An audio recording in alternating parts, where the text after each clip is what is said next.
Wahaikum jami'an bi tahiyatul Islam, tahiyatu fiha salam, tahiyatan mubarakan min indillah.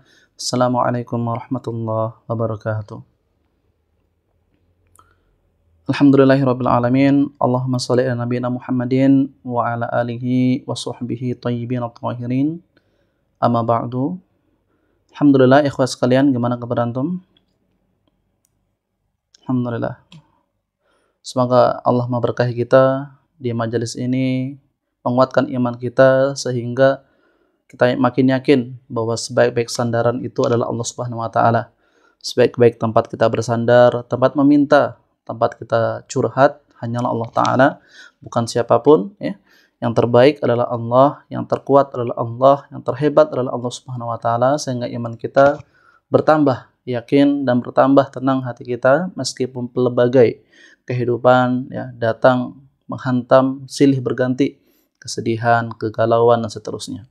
Dan ana yakin antum dan antuna sekalian adalah ikhwah, seorang saudara, seorang muslim yang kuat karena imannya, kuat karena keyakinannya, kuat karena memiliki sandaran yang kuat.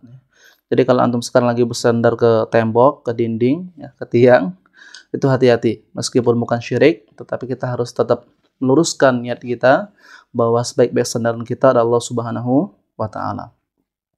Teman-teman sekalian, dirahmati oleh Allah taala, sebelum kita masuk ke bab al-haya, ya, bab malu, kita perlu menggarisbawahi bahwasanya Allah taala itu sudah memberikan kita fitrah yang sangat luar biasa, fitrah yang masya Allah, yang itu kalau kita maksimalkan sesuai dengan alur syariat yang Allah gariskan, maka akan menjadikan seseorang muslim memiliki akhlak yang sangat luar biasa dan tentu memiliki pahala yang besar, yang tinggi derajatnya di sisi Allah Subhanahu wa taala. Sebaliknya, jika fitrah contohnya al-haya, rasa malu itu tidak diletakkan pada tempatnya, maka akan menjadi akhlak yang madmumah, akhlak yang tercela, dan tentunya akan berdampak pada keimanan dan bertambahnya dosa seseorang. Dan inilah teman-teman sekalian dirahmati Allah taala, perlunya kita untuk meletakkan rasa al-haya, rasa malu itu pada tempatnya, sehingga pahalalah yang akan kita dapatkan, akhlak karimah yang akan kita munculkan dalam diri kita dan dalam kehidupan kita, sehingga kita jadikan oleh Allah hamba yang memiliki akhlakul karimah sebagaimana Nabi Shallallahu Alaihi Wasallam. Nah, teman-teman sekalian dirahmati oleh Allah Taala, sebelum kita menjelaskan, sama-sama belajar tentang bagaimana sih rasa malu yang berpahala, yang sesuai dengan akhlakul Rasul Sallallahu Alaihi Wasallam, akhlakul Nabi Sallallahu Alaihi Wasallam, kita perlu menjelaskan bahwa ternyata ada rasa malu yang ia berdampak pada akhlak dan menjadi akhlak yang buruk, dan tentunya menjadikan seorang muslim berdosa karena rasa malu tadi. Apa itu? Tidak lain bukan, ada beberapa poin yang perlu kita ketengahkan. Ada rasa malu yang bukan dapat pahala, ada rasa malu yang itu bukan akhlak terpuji dalam Islam. Apa itu? Yang pertama yaitu ketika rasa malu itu, ya, rasa malu itu dimunculkan ketika seseorang harus bersuara antara yang hak itu yang hak, yang batil itu batil. Maka jika seseorang diam terhadap perkara ini dengan alasan dia malu, misalnya ini ada nih orang pemimpin kaum muslimin, ya, kaum muslimin, dia mungkin mengajak kepada seseorang, ya, semua agama itu sama. Jadi kalau mau nyembah itu gantian. Subuh di hari Ahad silakan sholat subuh, nanti jam 9 ke gereja misalnya, untuk ke pura dan seterusnya. Maka jika dia memiliki ilmu, ya, dengan alasan apapun, meskipun dia misalnya ngomongnya cadel, ya, tidak boleh menyembah selain dali pada Allah misalnya. Meskipun lidahnya cadel, ya, dia harus tetap menyampaikan ilmu tersebut. Dia nggak boleh malu dengan alasan lidahnya cadel, dia nggak pede ngomong, maka dilakukan dengan cara lain, misalnya pakai SMS sama WA kan nggak kelihatan R sama L kan, orang cadel ya, itu nggak kelihatan. Jadi bisa disiasati dengan SMS, dengan WA. Dan kalau soalnya dengan kalam, dengan percakapan, dengan nasihat yang bagus, tentu tidak boleh dengan alasan malu untuk menyampaikan kebenaran. Contoh lainnya juga supaya ini para ulama berdalil daripada dalil Musa alaihissalam. Musa alaihissalam kalamuhu, ucapannya ya, itu talak terbata-bata, agak agak tersendat-sendat. Beliau ketika ngomong itu kadang agak kalau bahasa kita loading dikit ya. Nabi Musa alaihissalam, dan beliau mengatakan Harun akhi, ya. Saudaraku Harun itu memiliki percakapan kalam yang lebih jelas, kalam yang sangat luar biasa. Maka Nabi Musa alaihissalam tetap berangkat dakwah, mendakwahi Fir'aun. Bukan dengan alasan malu Nabi Musa menghentikan dakwahnya, enggak.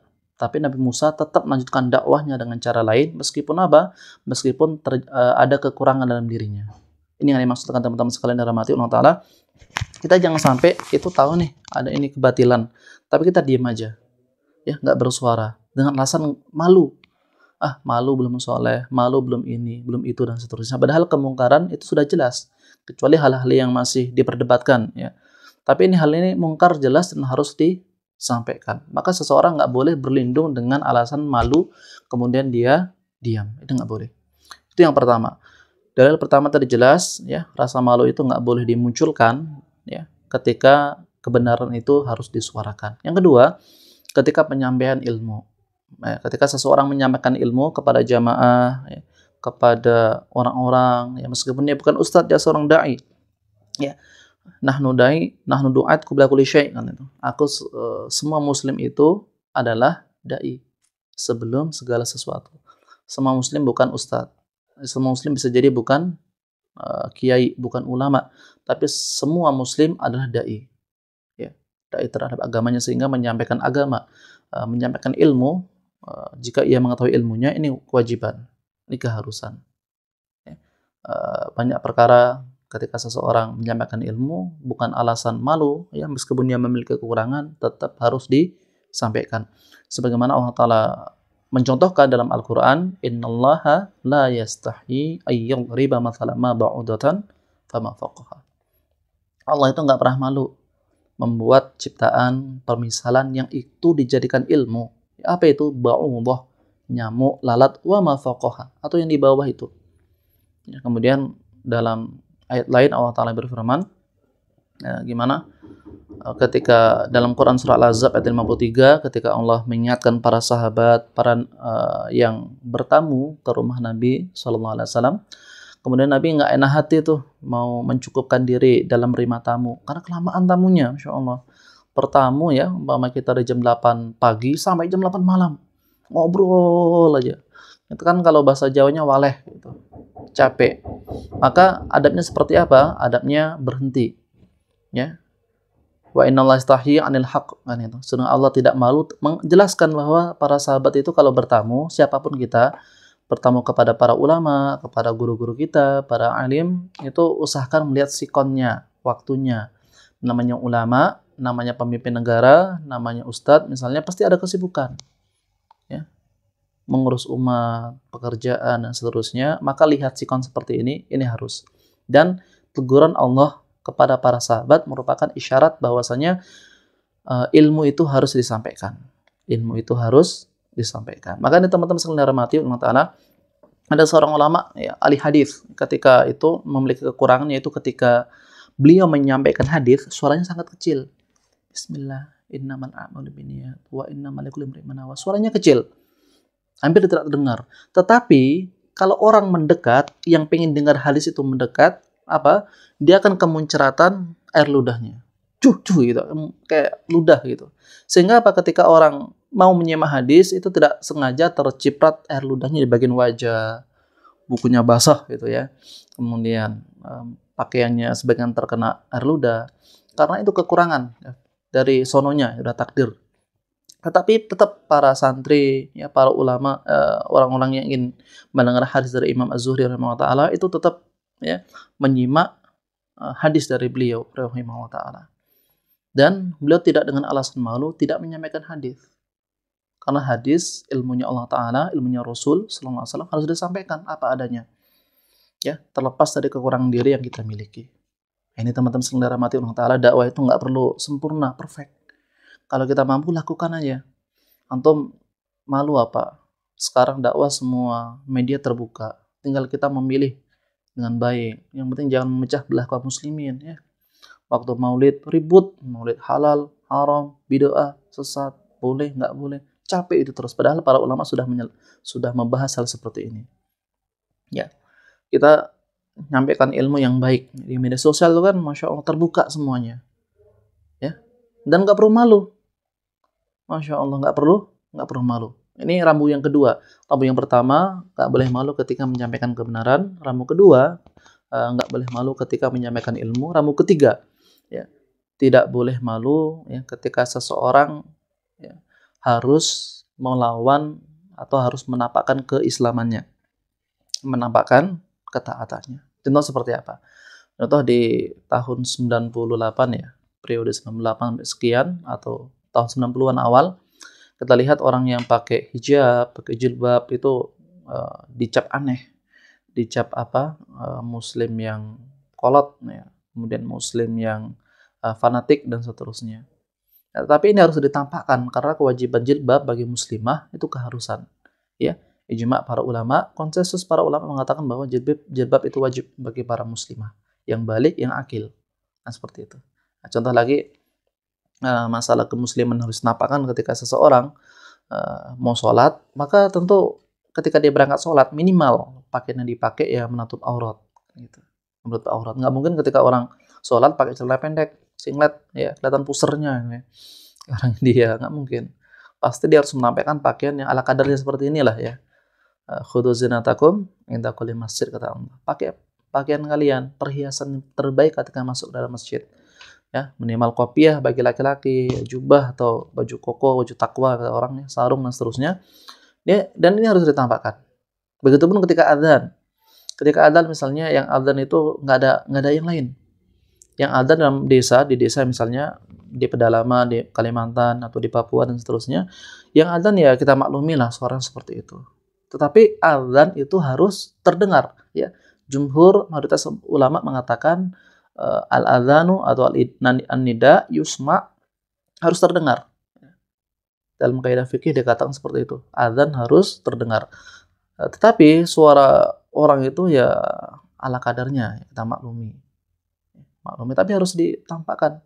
Nggak boleh karena suaranya jelek, ya, dia sudah belajar berusaha tajwidnya, makharijul huruf, tahsin dan seterusnya, tapi adanya masih nadanya ala Dayak ya, atau ala Jawa, tapi sudah dia maksimal. Ya harus tetap lakukan adzan karena nggak ada yang lain misalnya. Ya, tapi kalau ada yang lain ya digantilah ya, tahu diri.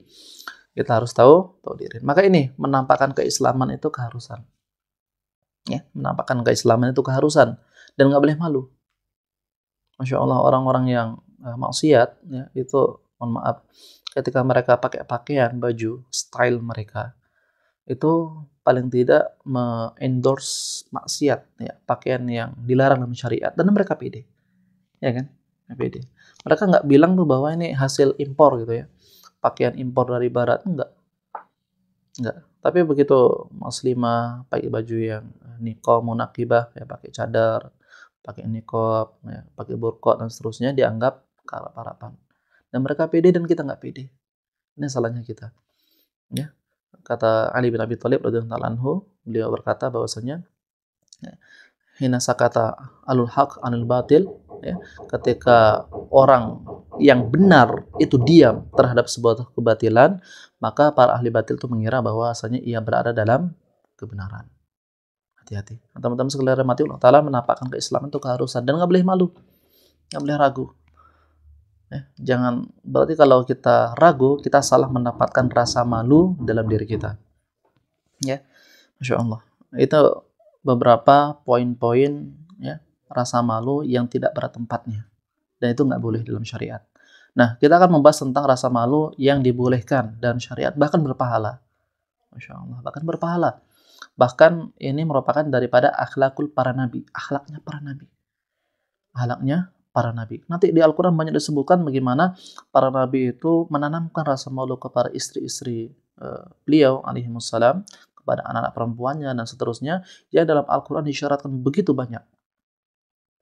Ya, begitu banyak. Rasa malu ini Masya Allah bagian daripada simbol keimanan. Dalam sabda yang lain Nabi sallallahu alaihi wasallam bersabda, ya, al-imanu sab'una aw sittuna sya'ban, bahwasanya iman itu ya terbagi menjadi atau terpecah ya, terbagi menjadi sekitar 70 atau 60 cabang ya. Yang paling mulia, yang paling utama itu afdalu qaulu la ilaha illallah, tauhid kepada Allah taala. Ya, sedang wadana minha, sedangkan yang paling bawah adalah imatatul ada fit thariq, anit thariq, yaitu menyingkirkan gangguan dari jalan. Jadi jika di jalan kita menyingkirkan gangguan, itu bagian daripada iman, dan itu level paling bawah. Artinya apa maksudnya? Maksudnya hubungan dengan Allah Ta'ala, qaulul la ilaha illallah, merupakan level akhlak ya, level iman paling tinggi. Sedangkan yang berhubungan dengan manusia yang itu sepele adalah level akhlak paling bawah. Wala haya'u minal iman, kata Rasulullah SAW. Sedangkan rasa malu itu bagian daripada iman. Rasa malu seperti apa? Yang bagian daripada iman, yang berpahala, yang melahirkan akhlak mulia seseorang. Kita akan membahas sedikit yang akan dijabarkan oleh para ulama sesuai dengan sabda Rasulullah sallallahu alaihi wasallam. Wa bi ilayqal an Abi Mas'ud Uqbah bin Amru al-Ansari al-Badri radhiyallahu anhu, dari Abi Mas'ud Uqbah bin Amru al-Ansari al-Badri, Allah ridho kepadanya, qol, beliau berkata, qala Rasulullah sallallahu alaihi wasallam, yang bersabda Rasulullah sallallahu alaihi wasallam, inna mimma adrakan nas min kalamin nubuwatil ula, sesungguhnya dari apa-apa yang sering ya, yang sering diulang-ulang oleh para nabi, para anbiya, para mursalin kepada manusia, dari setiap ucapan, dari setiap ajakan, kepada kadernya, non kader dan seterusnya, yang paling utama yang sering diulang-ulang adalah apa?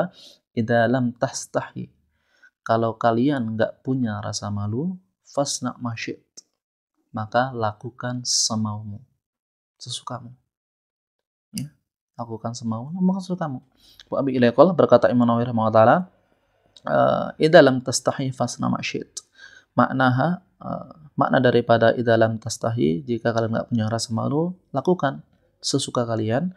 Idza aradta fi'lu syai', kalau kalian ingin melakukan sesuatu, kata Ibnu Rahimahullah, fa in kana mimma lastahi min fi'lihi, kemudian nggak ada rasa malu untuk mengerjakannya, minallahi wala minan nasi, malu kepada Allah, nggak malu juga kepada manusia, faf'alhu wa illa fala, kerjakan dia, kalau punya rasa malu jangan kerjakan, artinya ini maksiat. Wa ala hadzal hadits yaduru midarul Islam kulluh, hadis ini merupakan hadis yang mendorong daripada akhlak Islam secara keseluruhan ya, cakupan Islam secara keseluruhan. Wa hadza yakunu qauluhu sallallahu alaihi wasallam, ini adalah sesuai dengan hadis berikutnya, makna hadis berikutnya, fasna ma syi'ta, lakukan sesukamu, maksudnya itu amru ibahah, lakukan semaumu. Bi anal fi'li idza lam yakun manhiyan anhu syar'an kana mubahan, perkara itu kalau enggak ada larangan dalam syariat maka berarti boleh ya. Perkara syariat itu kalau enggak ada larangan berarti boleh. Itu kaidah syariat ya. Kaidah syariat itu kalau enggak ada larangan maka hukumnya boleh, kata Imam Nawawi rahimahullah. Wa minhum man fassara hadis, dan daripada penafsiran hadis ini yaitu tadi penafsiran yang pertama, kalau perkara dalam syariat itu nggak ada dalil yang mengharamkan, nggak ada dalil yang membid'ahkan, nggak ada dalil yang mensyubhatkan, maka perkara itu boleh. Perkara itu boleh selama tidak melanggar syariat. Maulid Nabi, Isra Mi'raj itu nggak ada melanggar syariat misalnya, nggak ada di situ misalnya musik-musik yang dilarang, nggak ada joget-joget ular kejepit pagar, anak muda alay ya, urat tulang lunak para lelaki dan seterusnya, maka itu boleh maulid seperti itu. Maulid yang menjaga adab di masjid ya, kesopanan di masjid, maka nggak apa-apa ya, karena dalam kata Imam Nawawi rahimahullah, semua perkara asalnya boleh, semua perkara asalnya boleh selama tidak ada larangan dalil syariat yang khusus melarangnya.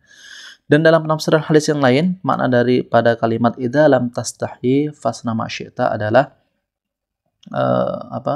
bi annaka idza kunta lastahsi minallah ta'ala wala turaqibuhu fa'ati nafsaka manaha. Kalau kalian seseorang muslim yang tidak memiliki rasa malu, maka tentu dia akan melakukan sesuka hatinya. Karena rasa muraqabah, rasa diawasi oleh Allah Ta'ala, rasa dekat dengan Allah itu nggak ada. Ya. Wala turaqabatu fa'ati nafsaka minha, ya. Maka seseorang yang tidak ada muraqabah itu pasti melakukan semua mereka. Ya. Waf'al ma tasya, mereka mengerjakan semua mereka sesuka hati. Fayakunul amru fihi litahdid la lil ibaha. Makna ini adalah bagaimana makna perintah, fasna ma syi'ta. Fasna itu fi'il amru yang artinya perintah, ya. Kerjakan ma syi'ta, semaumu. Fihi tahdid la lil ibaha, kata beliau, itu adalah batasan, bukan untuk pembolehan. Bukan untuk pembolehan. Artinya lakukan semaumu, artinya jangan lakukan semau, mukhalafah seperti itu. Ini sesuai dengan firman Allah Ta'ala, ya'malu ma syi'tum, kerjakan semau kalian. Artinya penafsiran yang kedua yaitu bagaimana kalimat perintah dalam hadis ini maknanya adalah mafhum mukhalafah, makna kebalikan yaitu seseorang jangan melakukan semau mereka. Artinya semau gue, bahasa orang Jakarta, ya. Orang Jakarta, orang gaul. Ya. Semau gue, ya. Apa mau suka-suka gue lah, kan itu. Sehingga apa? Rasa malu, masya Allah, hilang. Ya, rasa malu itu hilang dalam diri seorang muslim. Dia pakai pakaian yang, ya Allah, kata orang Harajuku, yang itu menampakkan aurat, mensyiarkan simbol-simbol kaum kafir, ya, orang muslim, orang non muslim, yang itu mereka lebih bangga dengan pakaian tersebut dibanding pakaiannya Rasulullah SAW, ya, yang menutup aurat, yang menjaga fitrah manusia dan seterusnya. Ya.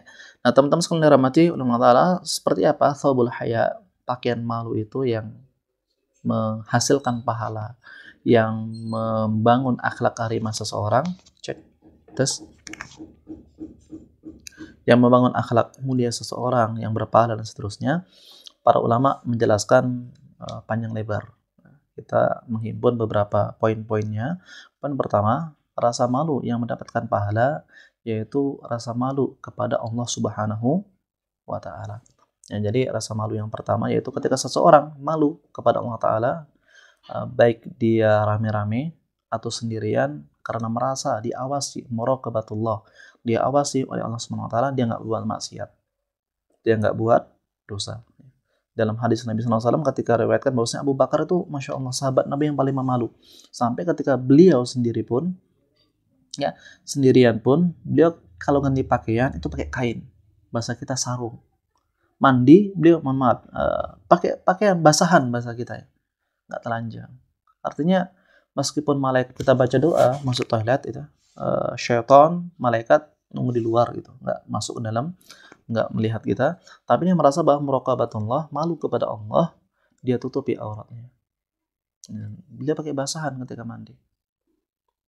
Makanya ketika antum punya istri, ya, mau gituan lah, ya, yang gitu, ya, baca doa lah, baca doa ya di balik kain, ya, meskipun itu bukan kewajiban, tapi itu bagian sunnah. Kalau antum kita punya rasa malu, ya, pakai kain untuk menutupi bagian tertentu, meskipun syaitan malaikat yang nggak masuk setelah kita baca doa, tapi sebagai rasa malu yang kita tampakkan, maka harus dimunculkan. Itu rasa malu yang masya Allah tertinggi, meskipun itu maksiat, ya, bukan maksiat, tapi karena seseorang mencapai level akhlak yang paling tinggi seperti Abu Bakar As-Siddiq radhiyallahu ta'ala anhu, ya, beliau dalam segala kondisi tidak pernah terlihat auratnya, itu rasa malu yang berpahala, rasa malu level tertinggi daripada manusia terbaik, dan ini yang dicontohkan oleh Rasulullah SAW, ya, rasa malu yang merupakan level akhlak manusia paling mulia. Bahkan dalam kondisi sendiri, nggak ada yang melihat kecuali Allah, ya. Kemudian dia sudah membaca doa, meminta perlindungan kepada Allah Ta'ala, dia tetap menutupi auratnya, ya, ketika mandi, ketika mendatangi pasangan dan seterusnya. Kemudian malu kepada Allah juga maknanya itu ketika seseorang maksiat. Nah, dia nggak maksiat ketika rame-rame ataupun sendiri, karena Allah Maha mengawasi, dan malu kepada Allah Ta'ala. Bayangin loh, ketika maksiat tiba-tiba ada CCTV, ya, lagi ngapain ya maksiat, tiba nyadar ada CCTV, apa yang terjadi? Kita malu. Kalau bisa kita hancurin CCTV, kita hancurin CCTV tersebut, malu. Apalagi CCTV Allah Ta'ala itu nggak perlu listrik. Lebih canggih daripada yang paling canggih sekalipun. Ada suaranya, detail waktunya, gerak-geriknya, dan seterusnya. Dan CCTV Allah nggak bisa direkayasa. Ya, dan inilah bagaimana ketika seseorang malu kepada Allah Ta'ala, maka imannya akan bertambah dan akhlaknya akan tercermin. Itu yang pertama, malu kepada Allah. Yang kedua, malu kepada Rasulullah SAW. Apa itu malu kepada Rasulullah? Yaitu malu ketika kita tidak mampu mengagungkan syariat Rasulullah Muhammad SAW dalam setiap kehidupan dengan usaha yang kita miliki. Kita nggak berusaha untuk menghafalkan hadis, untuk mengamalkan isi hadis.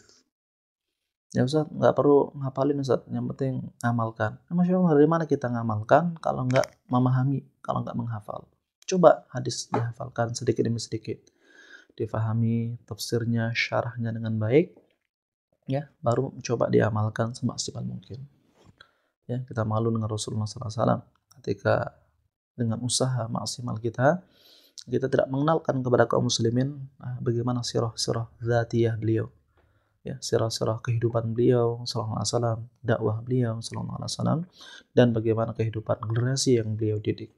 Oleh karena itu, bulan Rabiul Awal, ya, kenapa para ulama itu membolehkan Maulid Nabi dengan batasan tertentu? Karena tujuannya taklim, ya, mengajarkan umat tentang adanya sosok yang harus difahami, bukan hanya setahun sekali, bukan hanya sekilas, tetapi secara spesifik harus dipelajari. Ya. Meskipun sebagian orang mengatakan bahwa mencintai Nabi tidak dibatasi dengan Rabiul Awal, benar, itu bagus.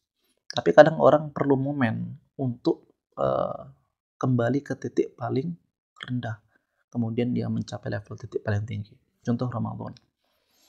Ya, Ramadan, Masya Allah, coba Anda lihat. Ketika Ramadan, orang yang nggak biasa sholat jamaah, tiba-tiba pakai songkok. Meskipun dia jamaahnya taraweh doang, duhur, asar, subuh hilang. Gitu. Dia datang maghrib nggak sholat, isya nggak sholat, nanti taraweh sholat, ya, taraweh sholat. Begitu 10 hari terakhir, dia udah hilang. Ini contoh kecil bagaimana momen keimanan seseorang. Meskipun ada sebagian orang ketika bulan Ramadan, sebelum Ramadan dia nggak sholat jamaah, nggak sholat 5 waktu mungkin. Tapi ketika Ramadan datang, ya tiba-tiba ada momen untuk bertaubat, ya mengenal Allah lebih dalam, mengenal Ramadan, berpuasa penuh dan seterusnya. Dia selesai bulan Ramadan, Syawal sudah selesai, dia kembali sholat jamaah, dia kembali mendirikan sholat 5 waktu dan seterusnya. Titik balik seperti itu. Dan ketika Rabiul Awal itu diijtihadkan oleh para ulama yang membolehkan tentang adanya Maulid Nabi ini supaya mengenal Rasulullah secara spesifik. Ini garis bawahi. Ya, mengenal Rasulullah SAW secara spesifik di bulan Rabiul Awal. Maka maksimalkan bulan Rabiul Awal ini dengan mengenalkan Rasulullah SAW, bukan dengan yang lainnya. Yang tidak membolehkan, ini juga khazanah bagi kita yang membolehkan. Yang membolehkan juga punya batasan, tidak semuanya boleh. Ada batasan yang harus dijaga, tidak boleh dilanggar. Begitu sebaliknya. Nah, rasa malu yang ketiga, setelah tadi rasa malu kepada Allah, kepada Rasulullah, ada rasa malu kepada kitab Allah dan sunnah Rasulullah Sallallahu Alaihi Wasallam. Dan ini satu paket. Satu paket bagaimana ketika seseorang tidak memahami Al-Quran dengan baik, kecuali dia memahami as-sunnah atau al-hadith dengan baik. Rasa malunya seperti apa? Tidak ada keinginan dalam diri mereka dan diri seseorang untuk misalnya sekedar menghafal Quran, menghafal hadis Nabi SAW. Berat, alasannya berat, nggak punya waktu. Masya Allah, alasan apa ini? Anak muda, anak kecil, itu bisa ngapal lagu yang lirik lagunya dia sendiri nggak tahu artinya. Somebody like me, bahasa Inggris, kemudian bahasa Korea, apa itu? Ya, kemudian bahasa Korea Utara, Korea Selatan, Korea Barat dan seterusnya, bahasa Jepang, lagu Zimbabwe, yang dia sendiri mungkin nggak tahu artinya, dia hafal. Kenapa dia hafal? Interaksinya dakik, dalam banget, terus menerus banyak, kan dia serius dengan lagu, asyik dengan lagu tersebut. Ya, masa Masya Allah menghafal ayat, menghafal hadis nggak punya waktu. Ini rasa malu yang harus ditimbulkan. Rasa malu berikutnya yaitu rasa malu terhadap manusia. Rasa malu terhadap manusia. Apa itu?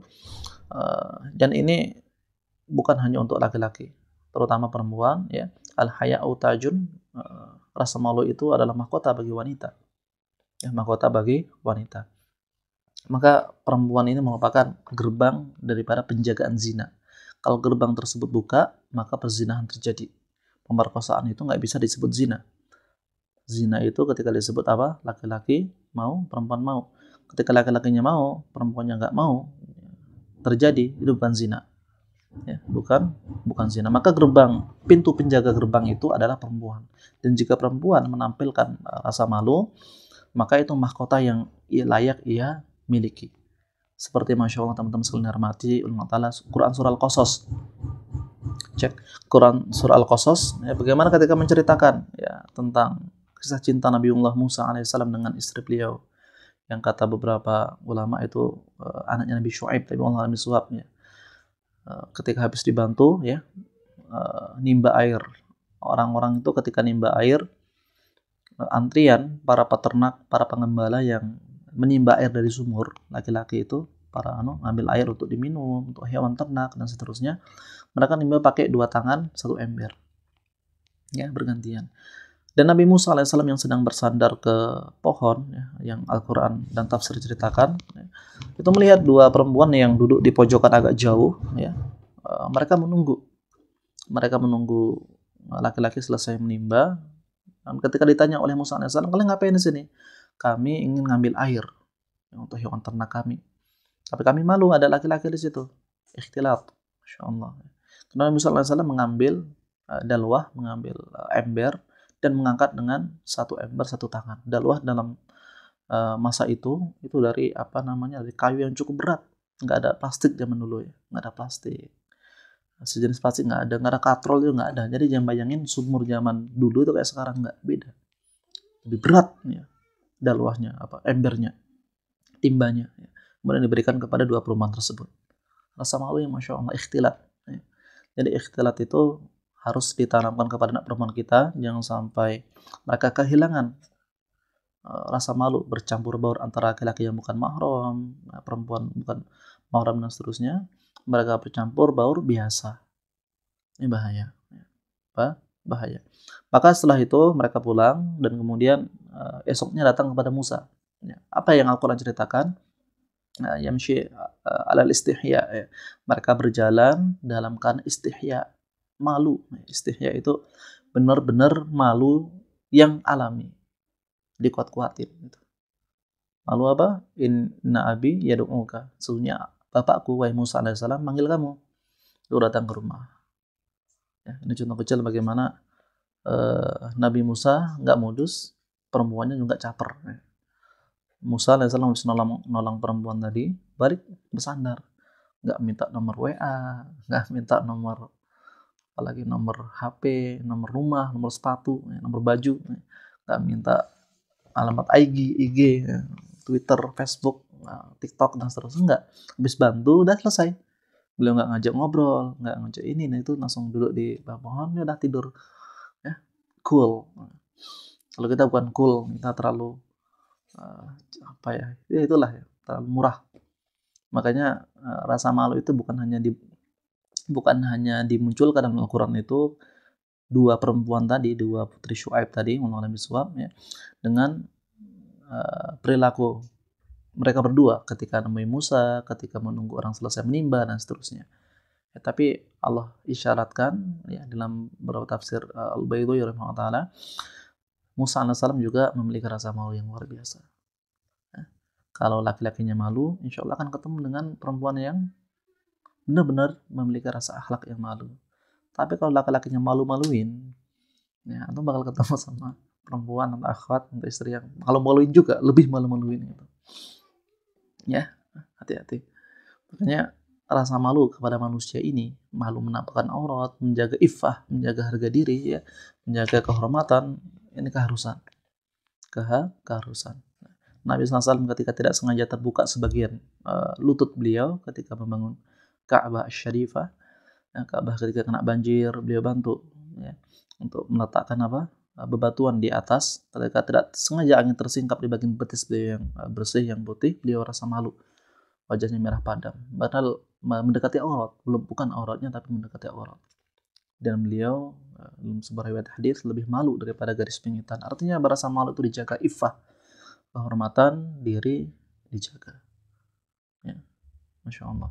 Dan teman-teman sekalian dirahmati Allah Ta'ala, inilah kalau seorang nggak punya rasa malu, maka dia akan melakukan semua mereka. Ya, TikTok, perempuan, Masya Allah, pakai jilbab, baju serba ketat, joget kayak ular, cepet pager gitu. Laki-lakinya lagi tulang lunak, laki-lakinya joget sana, joget sini, seterusnya. Rasa malu hilang, maka apa? Mereka melakukan semua mereka. Mereka melakukan semua mereka. Dan diriwayatkan bahwasanya Imam Al-Ghazali rahimahullah taala mengatakan bahwasanya seseorang ketika memiliki rasa malu, maka Allah akan mengkaruniai al-karamah, ya, keutamaan, ya, kelebihan. Karamah di sini bukan berarti harus karamah yang dilihat manusia, bisa berjalan di atas air, ya, bisa mendaki gunung, bisa juga sih mendaki gunung tanpa kaki, misalnya terbang, ya, pakai awan ginton, bukan. Karena karamah di sini adalah keutamaan bagaimana seseorang istiqomah dalam ibadahnya, istiqomah dalam muraqabatullah, mendekatkan diri kepada Allah Ta'ala, yang dimunculkan daripada istihya tadi, rasa malu yang benar-benar muncul daripada keimanan. Ya, iffah ini harus kita timbulkan dalam diri kita, keluarga kita, anak-anak kita, semuanya, ya, supaya kaum muslimin itu sadar bahwasanya rasa malu ini merupakan benteng yang cukup sangat hebat membendung maksiat-maksiat yang ada di tengah-tengah kaum muslimin, di tengah-tengah kaum muslimin. Ya, demikian pembahasan kita, semoga insya Allah bermanfaat bagi kita semua dan menambah keimanan dengan niat untuk diajarkan dan diamalkan dalam diri kita, dalam kehidupan kita. Segala kebenaran yang hak itu dari Allah Ta'ala, segala kekurangan dari anak pribadi. Hadzal wa iqamah jama'il haqqi mirabbik fala takunanna minal mumtarin. Wassalamualaikum warahmatullahi wabarakatuh.